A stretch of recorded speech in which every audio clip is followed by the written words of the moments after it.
Did Pope Theophilus demolish the temple of Serapion upon the heads of the pagans while they were inside?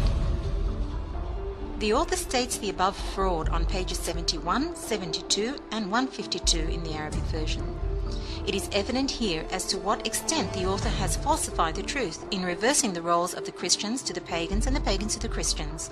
The truth, as we shall observe, is that the pagans tortured and murdered the Christians surprisingly within the temple of Serapion itself. Moreover, the pagans fled from the temple prior to Pope Theophilus' entrance. No references have absolutely ever mentioned the involvement of Pope Theophilus in the murdering of any pagans. We shall refer to two famous historians renowned throughout the history of patrology for their resentment and sometimes enmity towards Pope Theophilus, namely Socrates and Sozomen. If there was any slightest suspicion on Pope Theophilus, these two historians would have been the first to mention it, considering that in other events they spoke of him with deep hostility.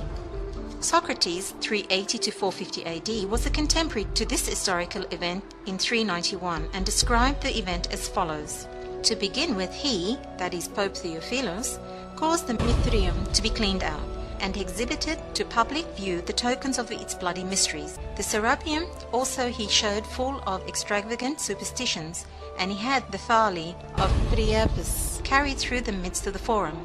The pagans of Alexandria, especially the professors of philosophy, were unable to repress their rage at this exposure, and exceeded, in revengeful ferocity, their outrages on the former occasion. For with one accord, at a preconcerted signal, they rushed impetuously upon the Christians, and murdered everyone that they could lay their hands on. The Christians also made an attempt to resist the assailants, and so the mischief was more augmented. This desperate affray was prolonged until satiety of bloodshed put an end to it. Fear then possessed the pagans on account of what was done, as they considered the emperor's displeasure. For having done what they seemed good in their own eyes, and by their bloodshed having quenched their courage, some fled in one direction, some in another, and many quitting Alexandria dispersed themselves in various cities. Sozomen was contemporary to Socrates. However, the exact dates of his birth and death are unknown.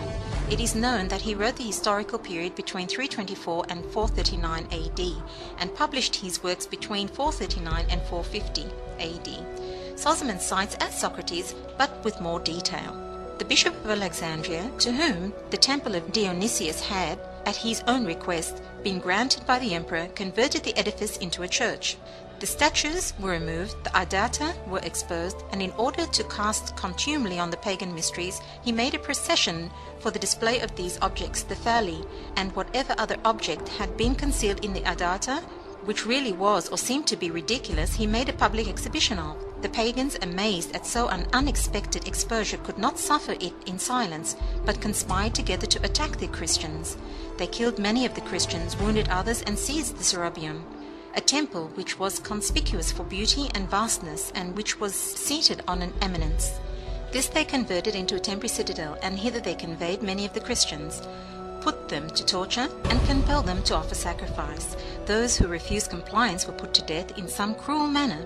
When the sedition had prevailed for some time, the rulers came and urged the people to remember the laws, to lay down their arms, and to give up the Serapion. There came then Romanus, the general of the military legions in Egypt, and Evagrius was the prefect of Alexandria. As their efforts, however, to reduce the people to submission were utterly in vain, they made known what had transpired to the emperor. When the emperor was informed of these occurrences, he declared that the Christians who had been slain were blessed, inasmuch as they had been admitted to the honor of martyrdom, and had suffered in the defense of their faith. He offered free pardon to those who had slain them, hoping that by this act of clemency they would be more readily induced to embrace Christianity. And he commanded the demolition of the temples in Alexandria, which had been the cause of popular sedition. It is said that when the imperial edict was read in public, the Christians uttered loud shouts of joy. The people who were guarding the Serapion were so terrified at the hearing of these shouts that they took flight, and the Christians immediately obtained possession of the spot, which they had retained ever since. Another reference states the event as follows. The general in command at Alexandria and the augustal prefect summoned them to surrender, but in vain.